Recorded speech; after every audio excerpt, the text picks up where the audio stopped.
Hello बच्चों, आइए इस प्रश्न को पढ़ते हैं।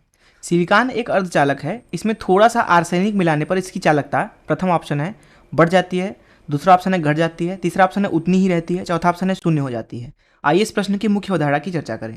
अगर हम बात करें एक शुद्ध सिलिकॉन अर्धचालक की, क्योंकि सिलिकॉन का परमाणु क्रमांक 14 होता है, इसलिए इसका इलेक्ट्रॉनिक विन्यास लिखा जाएगा 2 8 4। अर्थात सिलिकॉन के बाहरी कक्ष में चार इलेक्ट्रॉन हैं, इसलिए सिलिकॉन जो है वो चतुर्संयोजी तत्व है। अब अगर सिलिकॉन अर्धचालक को बनाएं हम, तो वो कुछ इस तरीके से बनाया जाता है।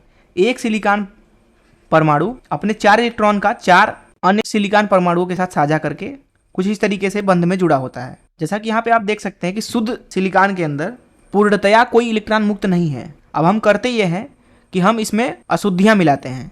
अब इसमें अशुद्धियाँ हम 2 प्रकार से मिला सकते हैं, या तो हम पंच संयोजी तत्वों को इसमें मिलाएं, या तो त्रिसंयोजी तत्वों को मिलाएं, अर्थात वे तत्वों को जिनकी संयोजकता इससे कम या ज़्यादा है। पंच संयोजी तत्व जैसे फास्फोरस, आर्सेनिक, Sb इत्यादि। त्रिसंयोजी तत्व जैसे बोरान, एल्यूमिनियम, गैलियम इत्यादि। अब जो यहाँ पे शुद्ध अर्धचालक के अंदर मिलाया जा रहा है वो दरअसल आर्सेनिक है। अब जो आर्सेनिक होता है वो दरअसल पंच संयोजी है। पंच संयोजी का मतलब है कि बाहरी कक्ष में 5 इलेक्ट्रॉन होंगे, अर्थात बंध बनाने के लिए आर्सेनिक के पास 5 इलेक्ट्रॉन होंगे। लेकिन क्योंकि इसको सिलिकॉन के अंदर डाला जा रहा है, तो आर्सेनिक के परमाणु के आसपास सिलिकॉन ही होंगे, किंतु एक सिलिकॉन केवल 4 बंध बना सकता है अधिक से अधिक।